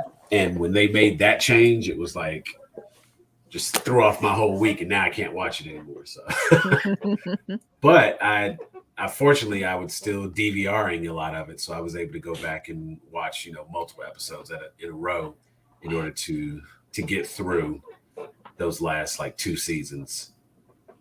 And then when I got to season 12, I actually watched season 12 on streaming, so it was just like skip all the commercials. That's a weird thing now because it's like with a lot of the streaming services, because everything you can bypass so many commercials. When I watch stuff on Peacock or Paramount Plus, I have like some of the lower end subscription. Even my Hulu, we have like the lower end subscription. So a lot of times what they'll do is they'll have you watch like maybe 3 minutes of commercials at the beginning, and then the rest of it is commercial free. And I'm cool with that. And I will actually watch the commercials. I'm even dumb enough. I be interacting with it. Like on Hulu, it's like, do you want to watch this commercial or that commercial? I'll be like, ooh, let's pick that one. Makes me feel, and it, like they got me because it makes me feel like I have a say-so in the matter. Like you want me to be involved in the decision-making process of my commercials. And I'm good with that because I don't want to see, I really dislike seeing the same commercial over and over and over. Oh, yeah. And so, like, if I can choose, then I know I can watch a different commercial. And I need my algorithms to do a better job of listening to me to show me commercials that are more relevant to what I actually am interested in. That's why I have all these Google Homes around my house. You know what I like? Show me the right stuff. It's like that's actually that was one of the reasons that kind of pushed me to finally paying for Hulu. Instead of doing the Hulu with ads is I got less and less and less of the option of, do you want to watch 3 minutes of ads now or like, ads during the whole thing? Because I hated having to interrupt my show for like, a couple minute commercial or whatever. And like, I'm focused on the show and you're tearing me away from it. And now I have to figure out something else to do for this limited amount of time because I'm spiteful and I refuse to watch your commercials. Right. And I'm not going to watch your commercial because you interrupted my show. Yeah. See, if you let me watch the beginning, I'll watch those. I'm more likely to be engaged. I'm more open to being engaged. Okay. So it's not just my weird brain that does that. Cool. No, it's like it's kind of like it's a reward, It's like, you know what? You didn't have to do that for me, but I appreciate that you did. So because of that, I got you. I'm going to watch your commercial and I'm going to click on the button. I must have the super cheap streaming services because none of them has ever asked me how I wanted to view my commercials. They just stick them in there. I've only had that with Hulu, and that was years ago. Actually, it wasn't that long ago that Hulu was giving me that, and they would, like, whenever you watch a movie on Hulu, I think they'll give you the option still to watch the movie commercial free if you agree to like this 2-minute segment at the beginning. Then you can watch the movie commercial free instead of like interrupting. And I'm like, and it's funny because sometimes some of the movies that Denise and I have picked in the past were like on Tubi and stuff, and it's like, it's already a bad movie that we're watching, but for it to be interrupted with a commercial on top of that just makes it even harder to get through this movie. I forget we were watching, I think Blood Rain at one point, and she literally forgot she was watching the movie because the commercial came on and she like stepped away and like had to go back and restart. Never came back. Right, because like she completely forgot. Like it had that opportunity to walk away. That happened when I watched Simon Says, actually, because I was able to pick that up I caught that on Tubi, so it was free, and a commercial came on, I stepped away. And a lot of times with those free programs like Tubi, you have to start over. You can't just like rewind. They disable some of that stuff. So it's like, oh, you want to get back to that part? Okay, we'll start at the beginning with all the commercials again. I made the mistake of watching one movie on Tubi during the Christmas season, and I will never, ever do that again. Nah, Tubi is like the backlot of Amazon. Because you can, if you're on Amazon and you watch Amazon Video, you can find some really odd hidden movies on Amazon. Like Amazon will basically let anybody put their own movie out. That movie on Tubi was like somebody made a movie with their cell phone, and it wasn't even an iPhone. Oh yeah, Tubi has just be having some straight crazy stuff. It was awful. Tubi is like an upgrade to YouTube. Just like you can make any video and you can load it up to YouTube, I feel like you can make any movie and you can load it up to Tubi. And if it's good enough and you have the production credits, you can get it on that. I would even call it like Amazon Backpage, because there's some movies. So one of the girls from the reality show Flavor of Love, Nicole Alexander, they call her Hoops. Hoops has like 3 or 4 movies that are all on Amazon, and they are this really weird, like, girl boss, she's a gangster kind of movies, super random, but you can find them on Amazon, and not something I knew was there. I personally have a friend, I know her, and she was in a movie, low budget, and it's on Amazon. So what you're saying is that since Hoops has her movies on Amazon, New York has her movies on Tubi. That would probably be the right comparison. What do you think, David? We just watched Flavor of Love. I have no comment. But see, I don't know where Delicious movies are. Those are the ones I'm really trying to find. Like wherever her movies are. David and I those are on the website that David and I, that's one of like our common grounds of things that we really like that's probably our common guilty pleasure thing. Our show is trash reality TV from the 2000s. It's the best. But see, Flavor of Love is never one I watched. So we'll talk about stuff like Rock of Love. Oh. And then I'll talk about Daisy of Love. I don't think, David, you didn't watch Daisy of Love, right? No, because I mentioned, and you're like, what? Daisy? I'm like, yeah, remember Daisy from Rock of Love? She got her own spin-off show called Daisy of Love. And then you also had Tequila and like, it's crazy. Yep. I was about to say, VH1 had that in a stranglehold for a minute, and we were stuck. I watched all of them. I'm not even ashamed to admit that was absolutely the guilty pleasure, because I was watching Surreal Life, and it was like we're still watching Catfish as it comes out because it's still going. Wow. So that's all showing up on Hulu. So every now and then we'll pop in there and there's new episodes. Like, oh, okay.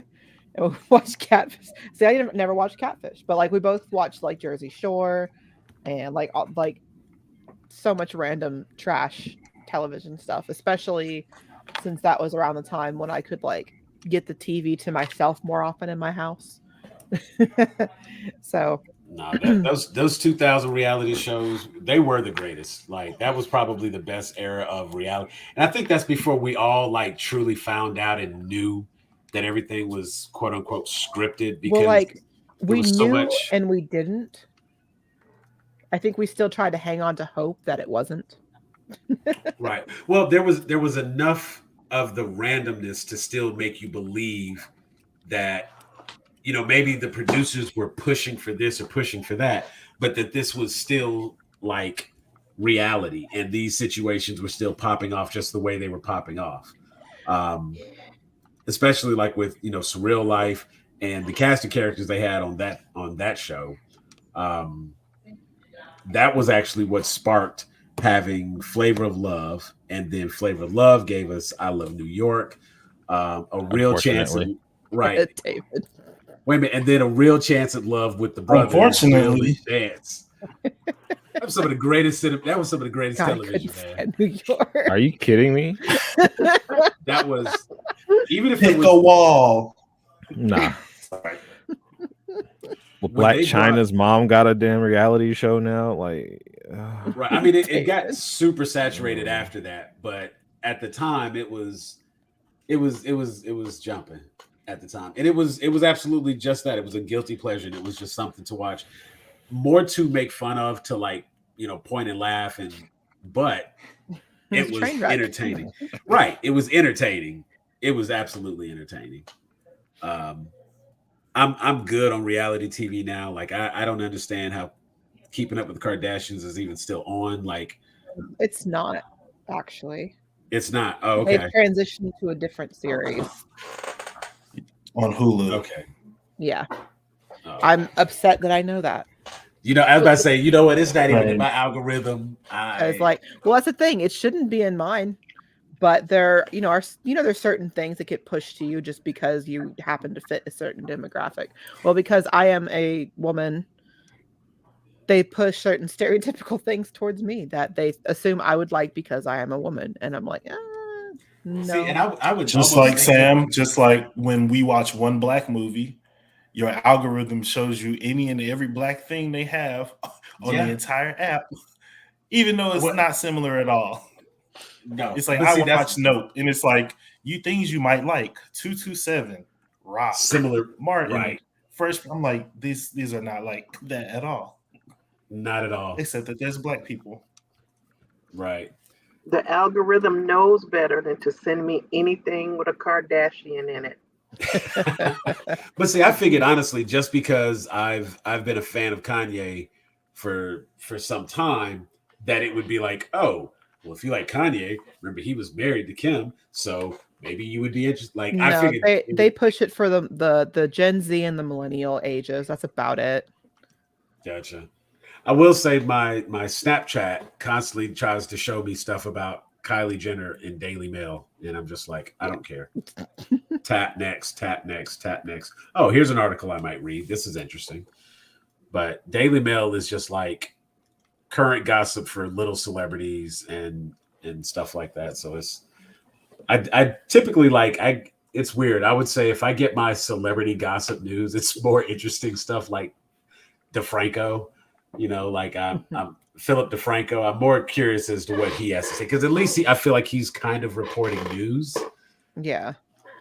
And because he actually does a little bit of research with it, not just reposting what was said. Yeah, he'll actually report it as this is the stories that are going around.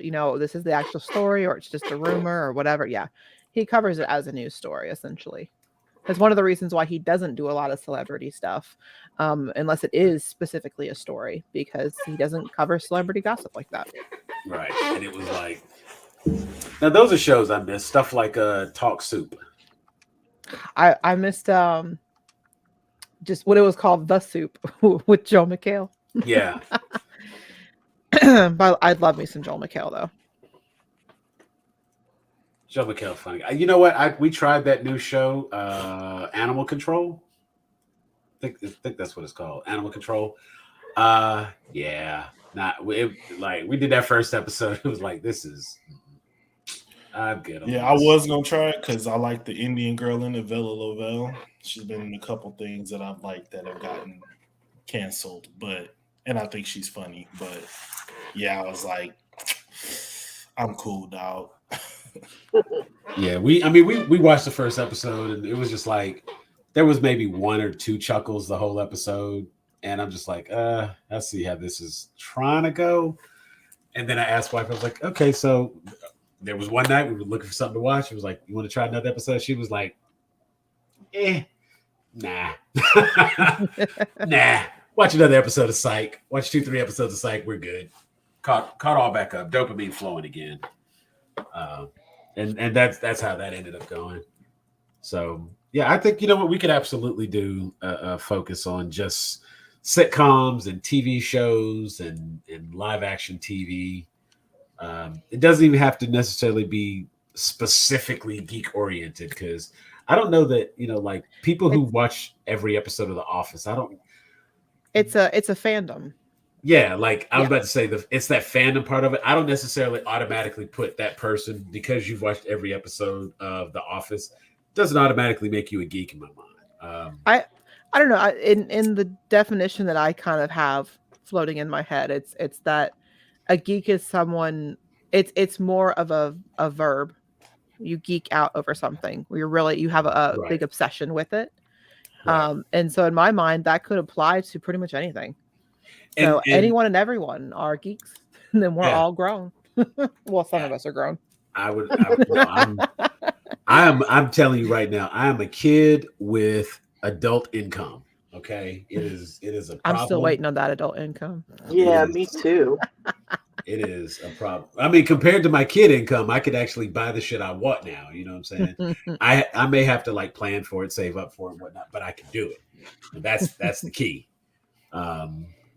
So it's like I'm able to get and of course I still make it a major point to like look for the deal. So here's just like a loophole kind of beautiful thing that happened recently. So I just got a new phone. I got the Samsung S23 Ultra because they no longer make the Note, and the 23 Ultra is the newest one. It does have the stylus, so I can still do my right on the screen bit, which is one of the things I truly use and liked about my Note.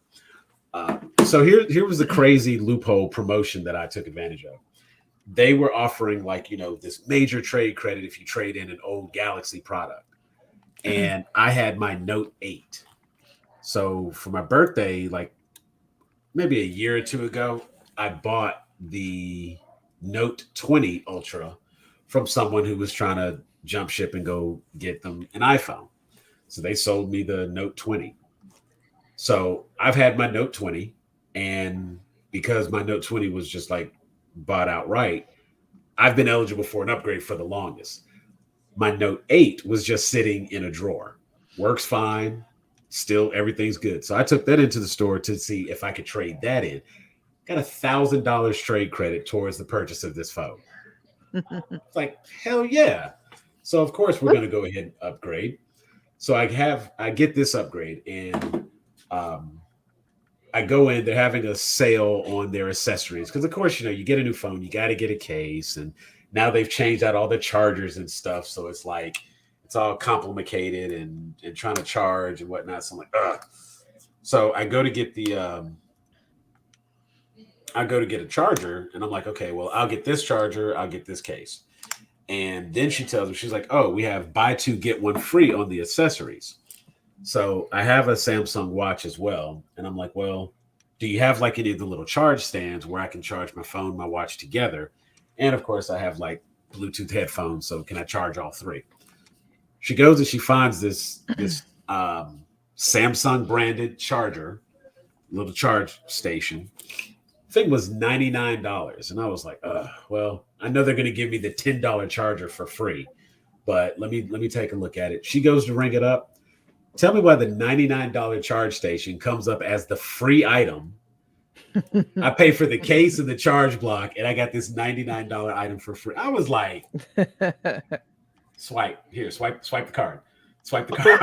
Don't look at the screen. Like, hurry up and swipe the card before. And she was like, oh my, like, girl, she was like, I can't believe that. And so I was just like, everybody go check your AT&T stores and see if they have a Samsung branded charge station. They are apparently on clearance and coming up really, really cheap. And it was a fantastic deal. So you talk about making my day. I was very happy. That tells you that it wasn't worth $100 to begin with.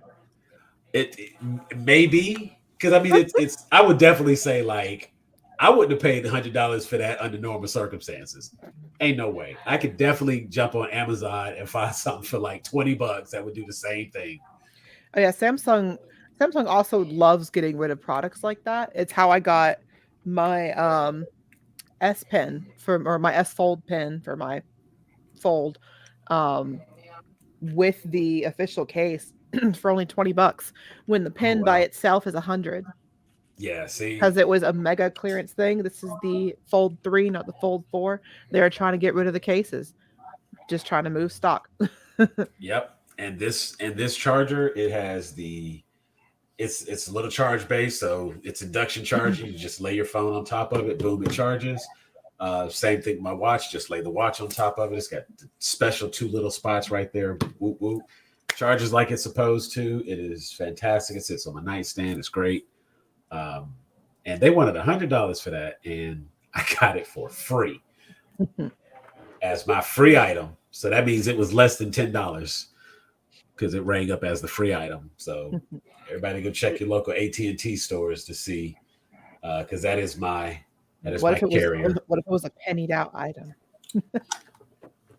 Then that means I could have got that one and got me a free item for less than $10. That means they got over on me. Darn. But either way, like the package, like I'm looking at the sticker price on the back, and that thing's $99. So being able to get the discount on my accessories to begin with was already a plus with the buy two get one. And they had a little sale on the case. And I switched up. I did not get an OtterBox this time. I got a Pelican case. So just a different semi-aquatic animal. Right. Right. Right. You know what I'm saying? Like, and it's really because like I am not permitted to have my phone on my person in that fashion when I'm at work. And so there was not a need to like overly protect my phone. Because, you know, when I'm out of my normal day to day, I ain't doing nothing super dangerous. But when I'm at work, I can't have my personal phone on me like that anyway. So it was like, well, I don't need to spend all this money on this this expensive OtterBox if I'm not going to be dropping it. Any other time, I have it in my shoulder bag. So it's cool. Or it's in my pocket. I don't be dropping my phones like that. Fortunate, knock on wood, because just got this brand new phone. To be back to my Note 20 tomorrow. Like, well, it was good while it lasted. Well, they don't give you an anything for free. So I go and I get my phone at the AT&T store, and they ask, well, do you need this and do you need that? And I'm like, no, I don't need anything else. And I go next door to Solaris and get my my screen protector and my phone case. See, I get everything set up like we order ours online. Right. And after we place the orders, I go straight to Amazon and order the cases for everything and screen protectors. Yeah. So by the time those phones get here, I'll have those two and call it a day. Yeah, I was looking at the screen protector they were offering, and I was like, man, y'all are super proud of this. Wait a minute. They screwed up David's screen protector last time we got them done in stores. They didn't take off both of the screen protectors that came on at factory. Oh wow! So it was a liquid screen protector they were putting on. So they put the liquid screen protector over the one of the Samsung default ones. So of course it cracked and came off within like a month or two. Yeah, I was not happy because those were expensive. But I understand David didn't want to raise a stink about it. I'm like, okay. I know if I was in that situation, being someone who worked in retail for a long time, I would have just ate the difference, shrunk out another screen protector, and call it a day. Yeah, it's funny because like not being in retail, I still kind of go out of my way not to be that customer, but I will say there have been some times where I'm like, well, the customer's always right. that mindset, because I'm like, I think of all those times people pulled that crap on me. And I'm like, you know what? There's got to be one or two times I can use that.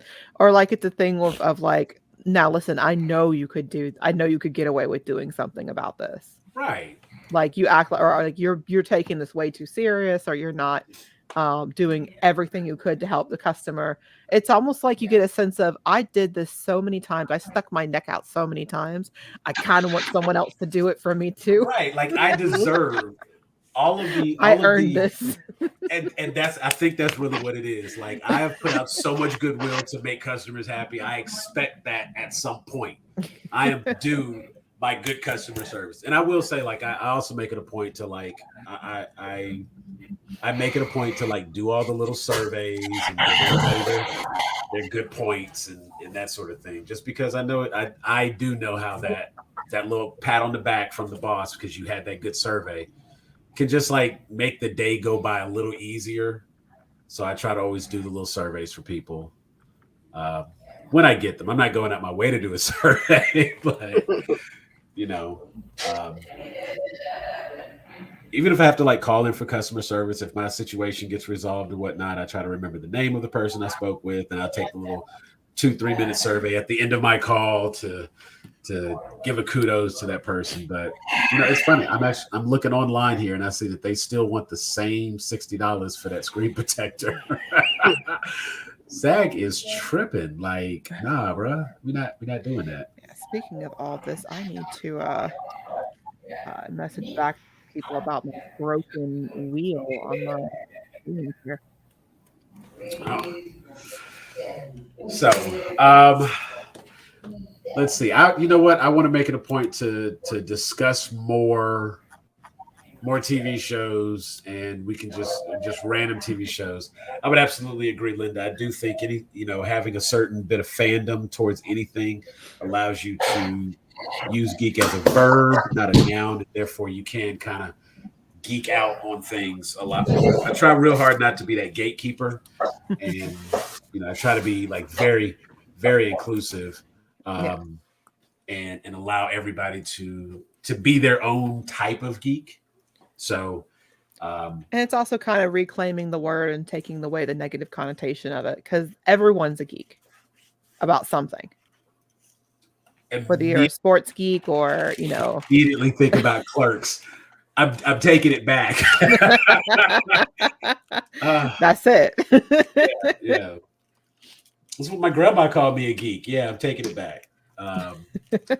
So that's how that works. Well, I want to thank everybody for being on the show tonight. Teresa, I appreciate you being on here. It was awesome having you on. And the next time we have like a great topic. So just so you know, next week we will be discussing the movie Bring It On, Cheer or Die. So if you want to do it to yourself and watch that movie, you can follow along. And I am probably going to pass on that one. Okay, I understand it. It can be a lot of fun though. We get in there, we have a good time talking about the movie, and we try to find something redeeming if it's there. But if it's not, we'll let you know as well. If nothing else, just enjoy our review for it. Anybody got any final thoughts? Anything they want to say or plug before we go? David, you want to talk about Thing That's Back? What thing is back? Oh yeah, Sip and Spook is back. Speaking of horror, I'm sorry, I should have segued better. My bad, dog. I missed the segue. Dang. I said, speaking of horror, like 2 hours later. Right. But yeah, so Sip and Spook is back after a long hiatus. We started the Resident Evil 4 remake. That's going pretty well. We're trying to keep that at Saturdays like it used to be, but if it has to be adjusted, it'll be adjusted. Sometimes we might have to do Sunday. Just depends on what's going on. Yeah. All right. And of course, you can find that at Heroic Hat on everything. That is typically on Twitch, correct? Yes. And we start 8? 8, right? Yep. 8 o'clock. All right. So 8 o'clock on Twitch. Be sure to check that out. Come by and buy David a drink. Oh yeah. So how that works? The Sip and Spook. It's not just we're drinking while playing the scary games, right? You guys are. We have the audience buys drinks for David. As of right now, we're doing the rule of it's 50 bits. So you cheer 50 bits for David to take a drink, and I think each bit equals to around a cent, right, David? Yeah, roughly, yeah. Yeah, so like 50 bits is like 50 cents. Or if you want to take a shot, it's 150 bits because alcohol is not cheap. And watch him become more and more inebriated while trying to play a scary game whenever he already does not do the best with scary games, but that's what makes it amusing. Right. I've enjoyed, and my apologies to enjoy the suffering, but it is made for some very entertaining shows. Hey, you guys are paying for the alcohol, so it's whatever.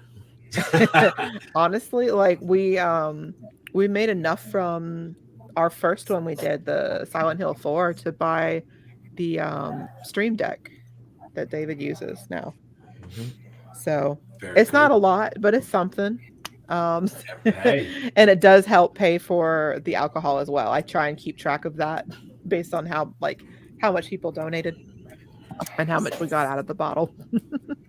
Very cool. Well, be sure to check out Sip and Spook most times Saturdays, sometimes Sundays on Heroic Hat on Twitch. So that is twitch.tv/Heroic Hat. Yes, sir. There it is. Be sure to check that out.